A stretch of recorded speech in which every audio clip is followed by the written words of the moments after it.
Hawkins avec beaucoup de thématiques à aborder. Voici tout de suite le sommaire de votre émission. Avec la 12e journée du championnat de France, le PSG encore emprunté. Le PSG de Kylian Mbappé tenu en échec à domicile par Bordeaux 2-2. L'OM s'est régalé face à Nantes 3-1. Cette 12e journée se poursuit évidemment ce dimanche sur Téléfoot, la chaîne Lyon reçoit Reims demain à 13h à 21h. Saint-Etienne accueille le LOSC. Et puis vous saurez tout également sur la 12e journée de Ligue 2, ça nous intéresse grandement, marqué notamment par le match nul. Le leader, le PFC face à Grenoble, Sochaux, de son côté, s'est offert une démonstration. Sur ce plateau, ce soir dans le Night Club, Jimmy Algerino. Salut Jimmy. Bonsoir. Merci d'être avec nous, évidemment, comme chaque samedi. Félix Roy nous accompagne après avoir fait faux bond la semaine dernière. Oui.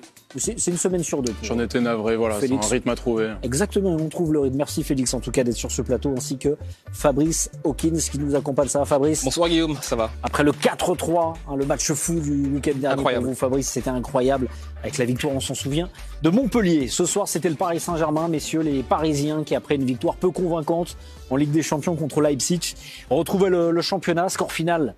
2 buts partout, on a suivi le match ensemble, 2 buts partout au Parc des Princes contre Bordeaux. Est-ce qu'on a assisté, Jimmy, encore une fois, à une prestation assez terne, assez peu convaincante? On voit les statistiques du match, des coéquipiers de Neymar ce soir. Ouais, c'est un peu bis repetita de mardi, une première mi-temps assez... on va dire après le but de Bordeaux, enfin un but contre son camp du jeune Pembélé, un premier match en Ligue 1. Ouais. Après, on les a sentis après assez à l'aise, ils marquent 2 buts, ils maîtrisent, et puis après on a senti qu'en deuxième mi-temps, physiquement ça s'écroule, des difficultés pour le Paris Saint-Germain à vraiment terminer un match plein, puis surtout inquiétude parce qu'offensivement, avec les occasions qu'ils ont eues, même avec un très bon Benoît Costil, Paris a du mal à marquer plus de buts qu'il ne faut pour gagner les matchs.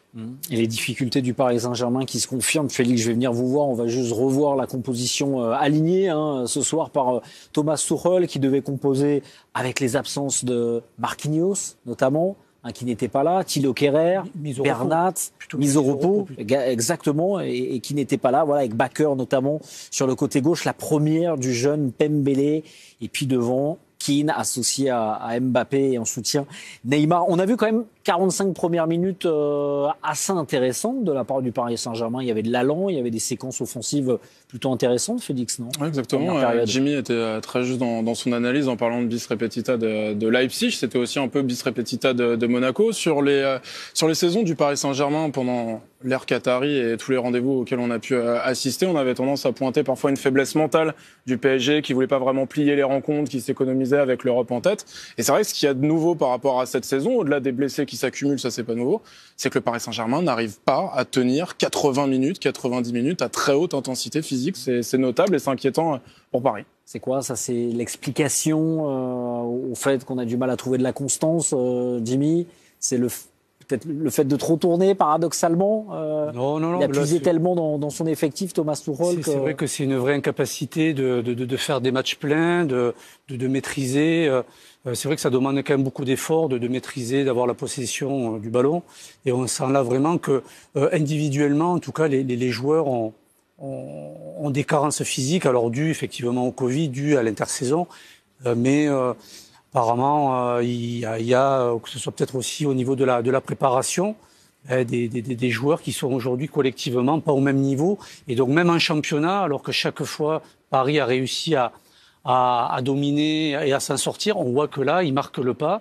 Et c'est un vrai problème pour le Paris Saint-Germain. Le score final, on vous le rappelle si vous nous rejoignez dans le Night Club ce soir, 2 buts partout entre le club de la capitale et les Girondins de Bordeaux. Neymar, on en parle, Fabrice, du Brésilien, buteur en Ligue des Champions, buteur sur penalty une nouvelle fois ce soir.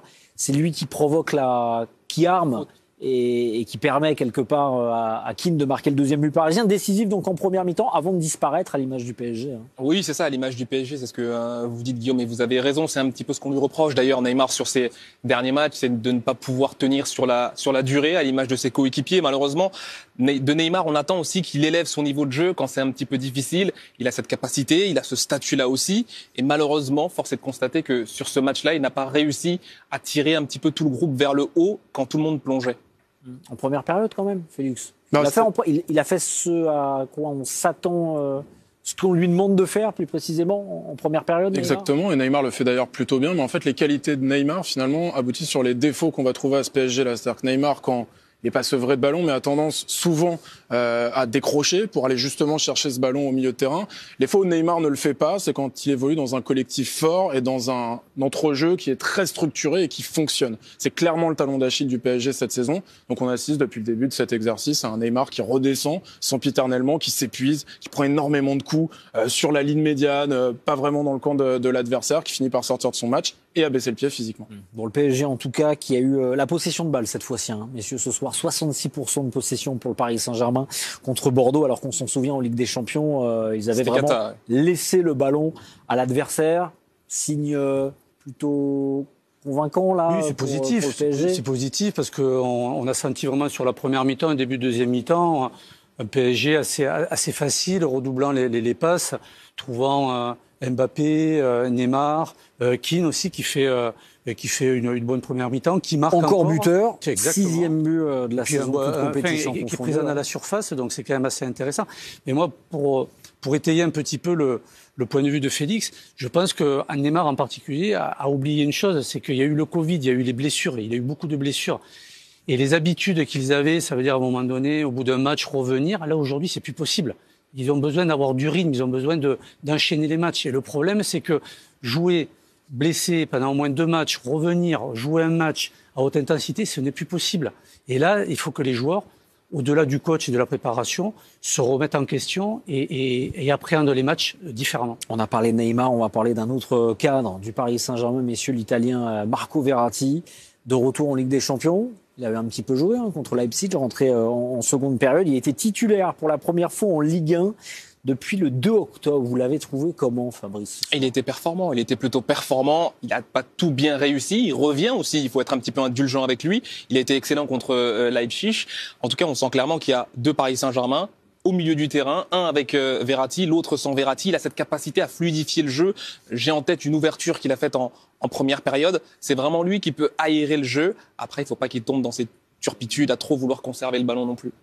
Félix ? Et de manière symptomatique, on a vu son entrée contre Leipzig. Là, vraiment, c'était le révélateur des 2 visages du Paris Saint-Germain cette saison. Parce qu'au-delà des passes qu'il peut faire, on connaît sa qualité, la qualité de son pied droit. C'est surtout aller chercher le ballon au milieu de terrain. Souvent, on a vu la défense du PSG contre Leipzig complètement démunie, avec Pereira et Herrera qui demandaient pas vraiment le ballon. On essayait de trouver long pour aller chercher les attaquants.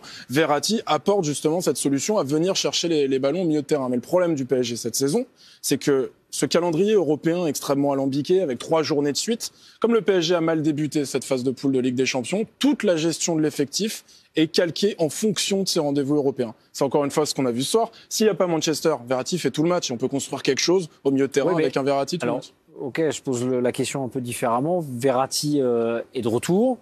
Plutôt bon aujourd'hui, c'est ce que vous me disiez, messieurs. Bonne nouvelle aussi pour figurer en Ligue des Champions. Même s'il va y avoir enchaînement de matchs, mais voilà, de pouvoir compter sur l'Italien, c'est plutôt bien pour Thomas Tuchel, qui a du mal à trouver un bon équilibre dans l'entrejeu. Bien sûr. On pourra en parler avec Jimmy, qu'on échangeait avant la rencontre, qui lui pense que Tuchel va aligner ses 4 offensifs contre Manchester. Ça voudrait dire un milieu à 2, et un milieu à 2 avec Verratti, en fonction de son état de forme et de ses qualités, de ses défauts.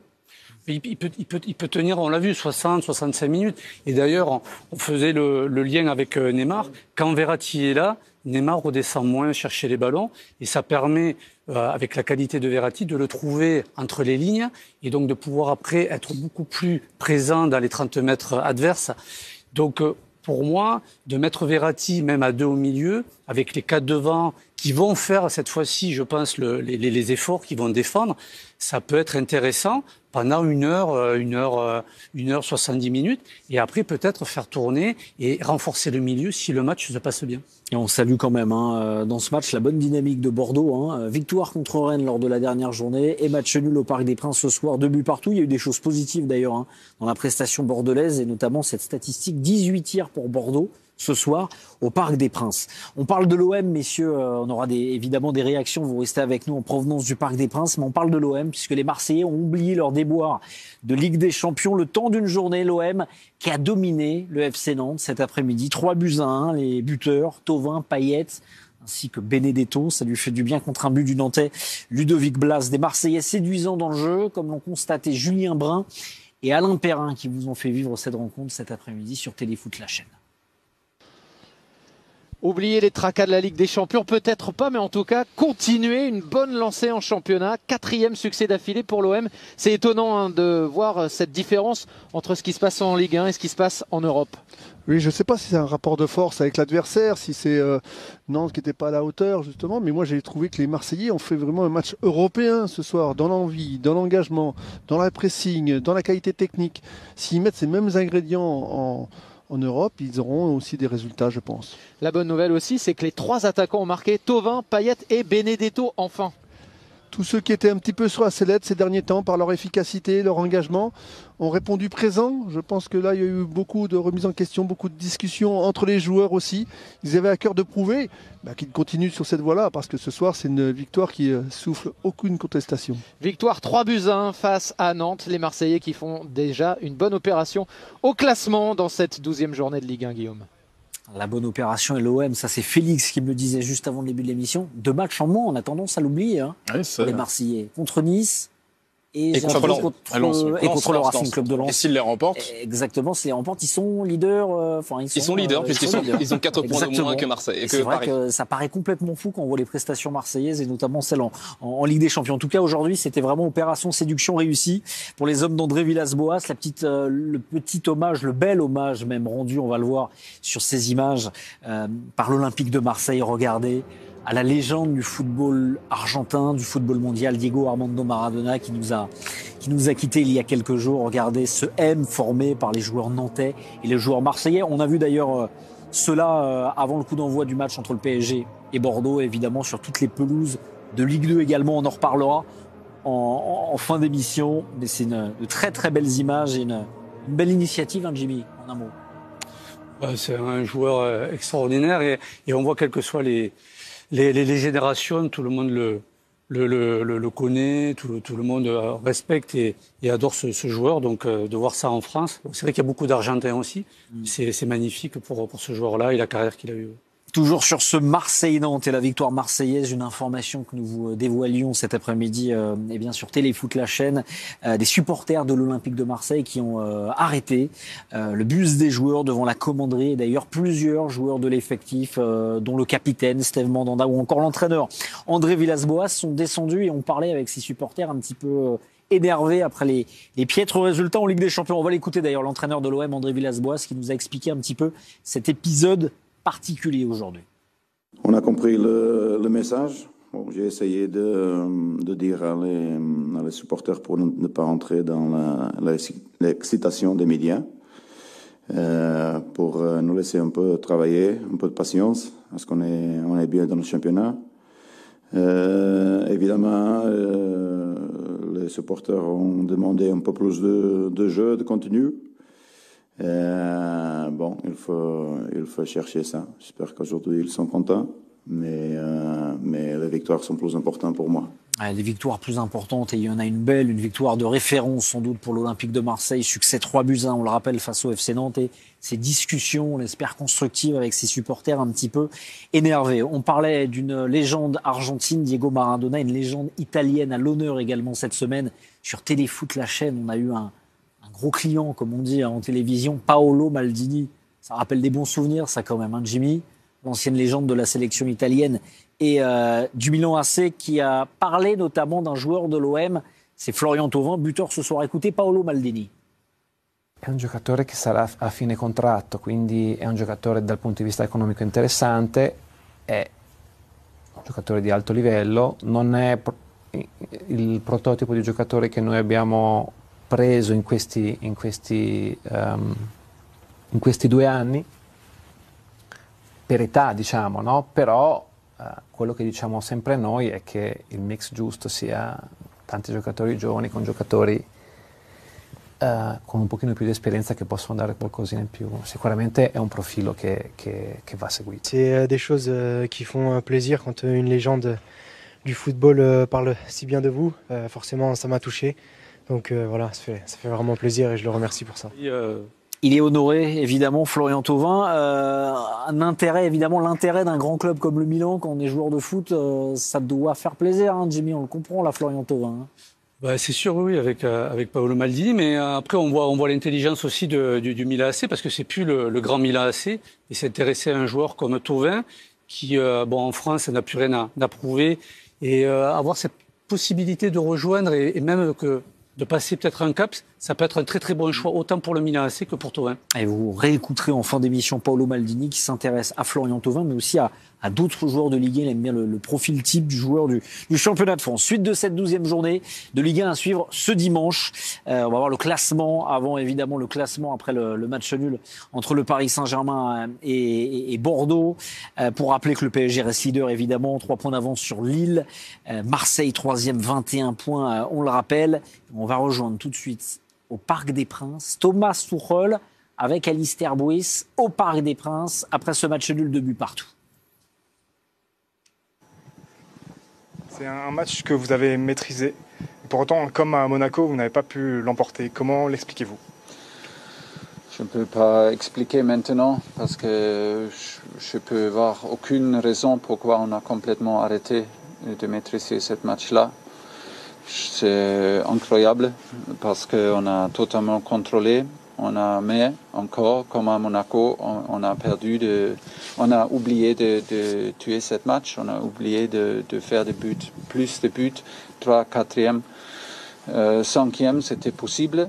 Mais le deuxième mi-temps, on a manqué tous, c'est clair. Discipline, sérieuxité, attitude, qualité, effort. C'était vraiment c'est dur d'accepter cette deuxième mi-temps. Et pour ça, on a perdu le deuxième mi-temps mérité. Je dois vraiment dire, mais c'est difficile de analyser parce que pour moi, il n'y a aucune raison. Il y a un match très important qui arrive mercredi. Ouais. Êtes-vous inquiet avec la performance d'aujourd'hui ? Non, je ne suis pas inquiet, je suis très déçu et je ne veux pas accepter. Et au début, on doit parler demain, honnêtement, avec l'équipe. Et après lundi, on va préparer un menu, pas maintenant. Pour les observateurs, les personnes externes au club, ce qui ressort en partie, c'est le nombre d'occasions concédées par le Paris Saint-Germain. Comment expliquer le fait que vous concédiez autant d'occasions ? Il n'y a pas des occasions pendant les premiers mi-temps parce qu'on a joué comme une équipe, on a défendu ensemble, on a joué discipliné, on a suivi notre plan. Deuxième mi-temps, c'était 11 individualistes sur le terrain et pour ça, c'est normal de concéder des occasions. C'est une grande différence entre les frappes sur notre but. Entre les premières, c'était 4 et pendant les deux, c'était 14 sur notre but. Oui, ça dit tous. C'est pas les structures, c'est pas la qualité, c'est l'effort, c'est la discipline, c'est l'attitude de défendre ensemble. Ça, c'est les choses. Un joueur qui semble indispensable, notamment dans la maîtrise, c'est Marco Verratti. Quel est votre avis à son sujet et à sa place dans l'équipe ? Oui, il était très fort aujourd'hui. Il a donné beaucoup de qualité, mais c'était le plus long possible. Qu'est-ce qu'il a fait ? Et voilà, mais on ne joue pas tout seul avec Marco. C'est un effort de toute l'équipe. Il est sorti avec un 2-2, je pense aussi. Voilà. Nous sommes ensemble, il donne qualité, mais ça ne change rien pour le résumé pour le deuxième mi-temps. Merci beaucoup, coach. Merci. Thomas Tuchel, l'entraîneur du Paris Saint-Germain, avec Alistair Bouis au Parc des Princes. Il a l'air marqué, l'entraîneur parisien, Félix. Il faudrait qu'on puisse faire un montage du Thomas Tuchel qui s'exprime à son arrivée au Paris Saint-Germain et dans les mois qu'on suivi, et du Thomas Tuchel auquel on a affaire maintenant. On a affaire à un changement radical de personnalité et un changement radical surtout de communication. Quand Thomas Tuchel est arrivé, on s'est tous dit, enfin un entraîneur qui parle de foot, qui explique ses choix, qui explique ce qui a marché, pourquoi ça a marché, ce qui n'a pas marché, pourquoi ça n'a pas marché. Aujourd'hui, et depuis le début de la saison, on a affaire à un Tuchel qui se place quasiment comme un observateur extérieur de ce qui arrive à son équipe, en disant on a été très bon, je comprends pas pourquoi on a gagné. Quand Alistair Bouis lui dit vous avez concédé beaucoup d'occasions, il dit oui, on en a concédé beaucoup en deuxième mi-temps, je n'arrive pas à l'expliquer. En fait, on a affaire à un Thomas Tuchel qui que ce Qui parle de moins en moins de football, c'est ça que vous qui voulez parle dire moins de foot et qui surtout que ce soit un effort de communication ou pas semble à court de solutions. D'accord avec cette analyse rapidement, Jimmy, Fabrice? Il est à court de solutions parce qu'il n'arrive pas à faire réagir son groupe, je pense. Parce que les solutions, il les a, parce que derrière, il les a expliquées, mais il n'arrive pas à remotiver, à organiser son groupe sur l'ensemble du match. Quand on voit qu'il a utilisé, à juste titre, il n'arrive pas à organiser son équipe, quand on sait qu'il a utilisé, avec Pembele ce soir, 30 joueurs depuis le début de la saison. On parlait de il y la a quand même des maîtrise. circonstances atténuantes, avec beaucoup de blessés, beaucoup de cas de Covid. C'est le lot, malheureusement, de toutes les grandes équipes aujourd'hui qui évoluent en Ligue des Champions. Alors certes, il y a un petit peu plus de blessés au Paris Saint-Germain, mais il y a cette rotation qui doit s'effectuer. On parlait de maîtrise collective tout à l'heure. Quand on change à chaque fois de défenseur, quand on change de milieu de terrain, en attaque, ça a l'air d'être un petit peu plus stable sur les derniers matchs. Ça peut pas être tout à fait la même intensité, la même efficacité, et il n'arrive pas malheureusement à remettre un petit peu tout le monde dedans. Et je pense que c'est ce qui amène à cette communication un petit peu qu'il est déçu. C'est pour ça qu'il est déçu, parce que il voit ce que c'est, mais il n'arrive pas à rebooster et à remettre ses joueurs dans le droit chemin. La frustration de Thomas Tuchel à l'instant. Et tenez, un joueur de Bordeaux qui parle, qui nous donne son regard sur la prestation du Paris Saint-Germain ce soir, c'est l'international français Laurent Koscielny. C'était il y a quelques minutes, écoutez. On savait que le PSG est dans une période où ils ont la Ligue des Champions en tête. Voilà, je pense qu'ils pensaient aussi à ce match de Manchester parce que c'est une compétition importante pour eux. Ils ont joué la finale l'année dernière et je pense qu'ils ont envie d'y retourner.